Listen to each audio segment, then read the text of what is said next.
SLTRO मतलब क्या है? Special long term repo operation.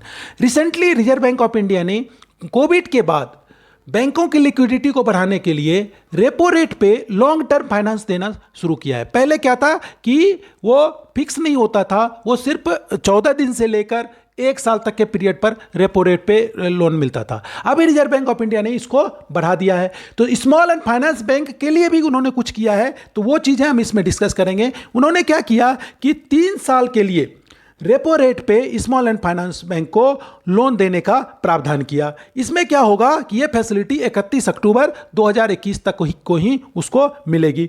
उसमें मिनिमम बिड अमाउंट जो होगा वो 1 करोड़। बिड अमाउंट का मतलब क्या है कि जो रिजर्व बैंक ऑफ इंडिया से स्मॉल एंड फाइनेंस बैंक जो लेना चाहेगी वो कम से कम 1 करोड़ रुपए का उसको लेना होगा। वो बिड जो होगा वो कम से कम 1 करोड़ का होगा। वो ये नहीं कह सकता मुझे 50 लाख रुपए आप दे दीजिए।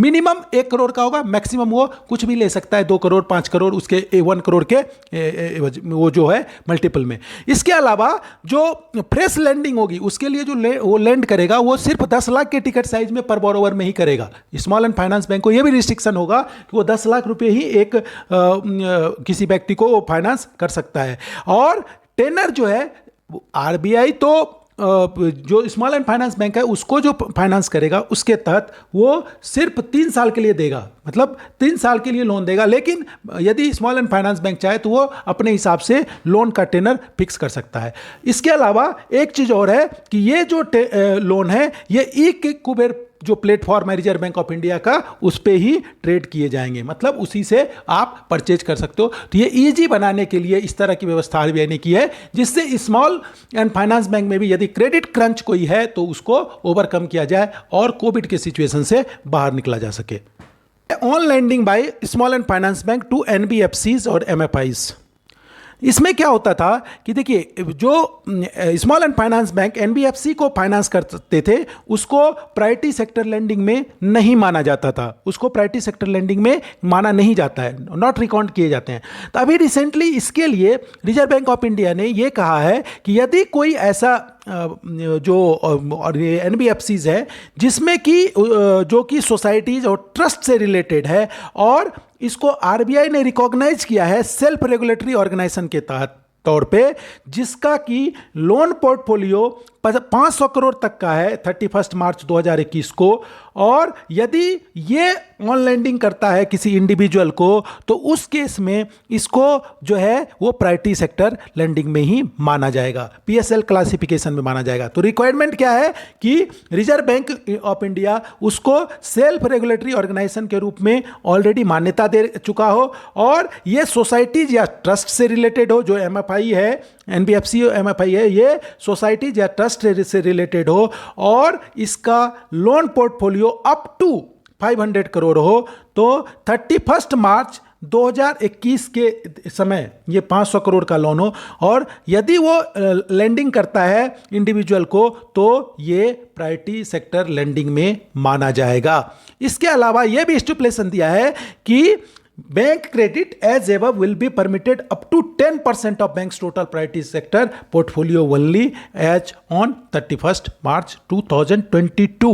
ये 2021 मतलब जो 31 मार्च 2021 को जो उसका टोटल प्रायोरिटी सेक्टर पोर्टफोलियो था उसका सिर्फ 10% ही माना जाएगा इंक्रीज। और ये जो डिस्पेंसन है ये वैलिड होगा अप टू 31 मार्च 2022 तक, मतलब 2022 तक, मार्च 2022 तक इसको जो दर्जा दिया जाएगा वो पीएसएल का दर्जा दिया जा सकेगा। अब हम देखते हैं कि एमएसएमई यूनिट जो कि जिसने कि अवेल्ड किया है रीस्ट्रक्चरिंग को, उसको जब रीस्ट्रक्चरिंग प्रोसेस आरबीआई ने अलाउ किया है तो उसमें क्या फायदा दिया है। तो इंडिविजुअल और स्मॉल बिजनेस के लिए जिसने कि अर्लियर ऑलरेडी अवेल कर लिया है उसके लिए क्या स्टिपुलेशन आरबीआई ने दिया है रीस्ट्रक्चरिंग के लिए फ्रेश में 2.0 में। तो इसमें क्या है कि लैंडिंग इंस्टीट्यूशन को कहा है कि आप मॉडिफाई कर सकते हैं अर्लियर प्लान को बाय इंक्रीजिंग मोरेटोरियम पीरियड, मतलब या रेसिडुअल पीरियड जो बचा है वो मैक्सिमम 2 ईयर्स तक का है। यदि किसी ने 6 महीने के लिए लिया है तो 1.5 साल का और आप इंक्रीज उसको कर सकते हो। मैक्सिमम पीरियड जो है किसी भी कंडीशन में, टोटल जो पीरियड है extension of residual tenure from 10 और नए वाले में वो 2 साल से ज़्यादा नहीं होना चाहिए। तो अर्लियर वाले के लिए जिसने पहले परमिट किया हुआ है उसके लिए क्या टेन्योर है कि यदि उसने 6 महीने का मोरेटोरियम ऑलरेडी ले लिया है या 1 साल का मोरेटोरियम यदि उसने लिया है तो सिर्फ 1 साल आप इस वाले में दे सकते हो। मैक्सिमम जो मोरेटोरियम होगा, जो मैक्सिमम मोरेटोरियम 2 साल का ही हो सकता है। यदि कोई एमएसएमई यूनिट है जो कि मतलब वर्किंग कैपिटल में के बारे में करना चाहता है तो वन टाइम मेजर के थ्रू वो रिव्यू कर सकता है उसके अकाउंट को, वर्किंग कैपिटल फैसिलिटी को, उसके वर्किंग कैपिटल साइकिल के हिसाब से। वर्किंग कैपिटल साइकिल क्या होता है कि वो कितने समय में वो मैन्युफैक्चर मतलब इनपुट से आउटपुट निकालने में उसको टोटल कितना money cash to cash convert होने में कितना समय लगता है, उसके हिसाब से आप कोई वर्किंग कैपिटल को भी वन टाइम मेजर के थ्रू रिव्यू कर सकते हो। लेकिन रिव्यू करने के बाद जो वो अकाउंट रिस्ट्रक्चर्ड होगा उसमें जो भी इंस्ट्रक्शन आपने दिया उसके लिए सुपरवाइजरी रिव्यू जरूरी है, मतलब सब्सिक्वेंट उसका सुपरवाइजरी रिव्यू भी आपको कराना पड़ेगा। रिसोल्यूशन फ्रेमवर्क 2.0 में क्या चेंज किए गए हैं स्ट्रेस्ड एमएसएमई के लिए। तो इसमें सबसे पहले कहता है कि बोरोवर जो है वो जीएसटी रजिस्टर्ड होना चाहिए इंप्लीमेंटेशन ऑफ रिस्ट्रक्चरिंग के समय। मतलब क्या है कि वो जीएसटी रजिस्टर्ड होगा तभी उसको हम ये फायदा दे सकते हैं। यदि किसी को एग्जेम्पशन दिया हुआ है जीएसटी से 31 मार्च 2021 तक तो वो भी माना जाएगा, यदि एग्जेम्पशन है तो वो भी उसमें उसके कैडर में आ जाएगा।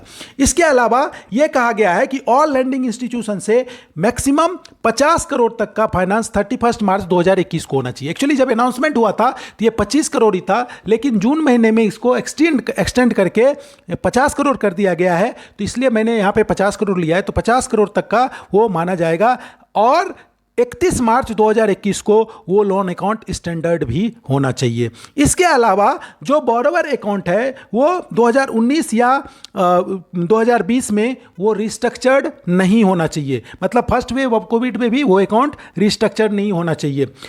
उसके बाद जो अगला कंडीशन है कि जो भी रिस्ट्रक्चरिंग का प्रोसेस होगा वो 30 सितंबर 2021 तक इन्वोक हो जाना चाहिए। इन्वोक का मतलब ये होता है कि उसमें कंप्लीट हो जाना चाहिए। जो भी आपने प्रोसेस आपको कंप्लीट करना है वो 30 सितंबर 2021 तक आपको कंप्लीट करने देना है। इसमें क्या है कि यदि कोई एप्लीकेशन बोरोवर से रिसीव होता है तो उसको राइटिंग में 30 डेज के अंदर उसको वापस क्या आप उसमें एक्शन ले रहे हैं उसको आपको जवाब देना है। कस्टमर को 30 डेज के अंदर, एप्लीकेशन रिसीविंग के 30 डेज के अंदर जवाब देना है।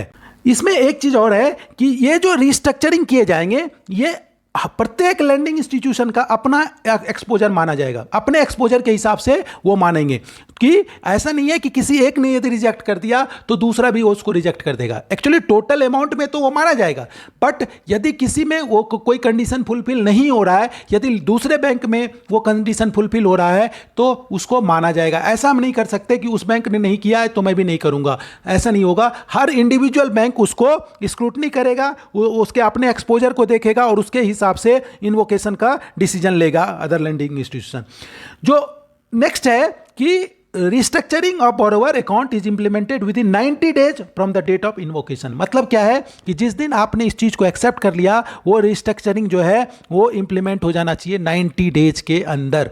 जिस दिन आपने ये कर दिया कि हमको ये अकाउंट रिस्ट्रक्चर करना है वो 90 डेज के अंदर बोरोवर अकाउंट में इंप्लीमेंट हो जाना चाहिए। यदि किसी कस्टमर ने उद्यम रजिस्ट्रेशन पोर्टल पे नहीं कराया है तो उसको आपको ये रिस्ट्रक्चरिंग करने के पहले आपको वो रजिस्ट्रेशन कराना पड़ेगा। यदि अकाउंट मतलब एनपीए होता है 31 मार्च 2021 के बाद, मतलब क्या है 1 अप्रैल 2021 से लेकर डेट ऑफ इंप्लीमेंटेशन के बीच में यदि वो अकाउंट एनपीए हुआ है तो आप उसको अपग्रेड करके स्टैंडर्ड अकाउंट में करेंगे और उसके बाद उसमें रिस्ट्रक्चरिंग प्लान इंप्लीमेंट करेंगे।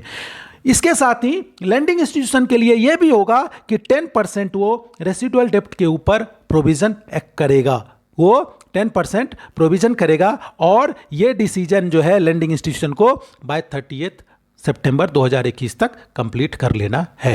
रिजर्व बैंक ऑफ इंडिया ने फाइनेंशियल ईयर चेंज कर दिया है, जो कि पहले 1 जुलाई से 30 जून होता था उसको अब चेंज करके 1 अप्रैल से 31 मार्च कर दिया गया है। इसके अलावा जो अमाउंट है वो आरबीआई ने 99,122 करोड़ सेंट्रल गवर्नमेंट को ट्रांसफ़र किया है, जो पिछले साल उन्होंने 57,128 करोड़ ट्रांसफ़र किया था 2019-20 में, उससे वो 73.5% एक्स्ट्रा है। तो आप ये देखिए कि जुलाई 2020 से मार्च 2021 के बीच के लिए जो सरप्लस अमाउंट है वो 99,122 crore reserve bank of India ने सेंट्रल गवर्नमेंट को ट्रांसफ़र किया है। इसमें इस मीटिंग में जो मीटिंग किए गए थे, शायद 589th बोर्ड मीटिंग थी, उसमें 21 मई को आरबीआई ने ये डिसाइड किया है कि जो कंटीजेंसी रिस्क बफर है वो 5.5% ही हम रखेंगे। कंटीजेंसी रिस्क बफर का मतलब होता है कि जो रिस्क होता है कोई अनहोनी कुछ हो जाए उसके समय में जो आरबीआई को पैसे की ज़रूरत होगी उसको रेगुलेट करने के लिए, तो वो अब आरबीआई ने डिसाइड किया है कि 5.5% ही रहेगी। नेक्स्ट जो हमारा है वो है डेप अकाउंट से संबंधित। मतलब क्या है कि डेप अकाउंट क्या होता है? Depository education awareness fund. मतलब क्या है कि जो ऐसे अमाउंट जो क्लेम नहीं किए जाते हैं कस्टमर के द्वारा, तो 10 साल से जब ऊपर हो जाता है तो बैंक उस पैसे को रिजर्व बैंक ऑफ इंडिया के डेप अकाउंट में ट्रांसफर कर देता है। तो डेप अकाउंट में reserve bank of India interest देती है। तो एग्जिस्टिंग इंटरेस्ट अमाउंट जो है पहले 3.5% था, जिसको कि घटा के 11 मई 2021 से रिजर्व बैंक ऑफ इंडिया ने वो 3% कर दिया है। तो ये भी क्वेश्चन एग्जाम में पूछे जाते हैं कि अभी जो रिसेंटली चेंज है तो अभी 3% रेट ऑफ इंटरेस्ट डेप अकाउंट में होगा। अब हम डिस्कस करेंगे कुछ पेनल्टी है जो रिजर्व बैंक ऑफ इंडिया के द्वारा लगाई गई है कुछ बैंकों के ऊपर, तो वो भी क्वेश्चंस बैंक में पूछे जाते हैं, तो उससे संबंधित सबसे पहला पेनल्टी जो है वो 10 करोड़ का लगाया गया है एचडीएफसी के बैंक को, जो कि ऑटो लोन पोर्टफोलियो में इरेगुलरिटी है उसकी वजह से 10 करोड़ का पेनल्टी एचडीएफसी बैंक को लगाया गया है। 1 करोड़ पेनल्टी जो है वो इंपोज किया गया रिजर्व बैंक ऑफ इंडिया के द्वारा सिटी यूनियन बैंक और तमिलनाडु मर्केंटाइल बैंक के लिए, क्योंकि उसने साइबर सिक्योरिटी फ्रेमवर्क जो 2021 में दिए गए हैं उसके डायरेक्शन को और कंप्लायंस को फॉलो नहीं किया है। इसके अलावा नूतन नागरिक सहकारी बैंक अहमदाबाद को फाइन किया गया है। इंटरेस्ट रेट ऑन डिपॉजिट का जो है वो कंप्लायंस नहीं करता था, जिसके कारण 90 लाख का पेनल्टी वो नूतन नागरिक सहकारी बैंक अहमदाबाद को भी उसने किया गया है। 3 करोड़ का पेनल्टी आईसीआईसीआई बैंक के ऊपर भी लगाया है, क्योंकि आरबीआई ने जो है प्रूडेंशियल नॉर्म ऑफ जो इन्वेस्टमेंट पोर्टफोलियो है उसके हिसाब से जो सिक्योरिटीज का 1 कैटेगरी में से लेकर 2nd कैटेगरी में जब हम ट्रांसफ़र करते हैं तो उसका फॉलोअप नहीं किया था, जिसके कारण आईसीआईसीआई बैंक के ऊपर 3 करोड़ का वो पेनल्टी लगाया है इन्वेस्टमेंट पोर्टफोलियो के जो नॉर्म को फॉलो नहीं करने के कारण। इसके अलावा 10 लाख रुपए का पेनल्टी लगाया गया है Daimler financial services India private limited के को, जिसमें कि उसने रिजर्व बैंक ऑफ इंडिया के जो डिपॉजिट रूल्स है उसको फॉलो नहीं किया है उसके कारण। तो ये था जो पेनल्टी से संबंधित रिजर्व बैंक ऑफ इंडिया के द्वारा मई के महीने में किया गया है। रिजर्व बैंक ऑफ इंडिया ने लक्ष्मी विलास बैंक को 2nd शेड्यूल से हटा दिया, क्योंकि उसको डीबीएस ने टेक ओवर कर लिया। तो वो लक्ष्मी विलास बैंक अब एग्जिस्टेंस में नहीं है, उसको 2nd शेड्यूल से रिजर्व बैंक ऑफ इंडिया ने हटा दिया है। इसके अलावा रिजर्व बैंक ऑफ इंडिया ने united cooperative bank limited Bagnan west Bengal में जो है उसको उनका कैपिटल स्ट्रक्चर सही नहीं था, जिसके कारण उसके लाइसेंस को कैंसिल कर दिया गया है।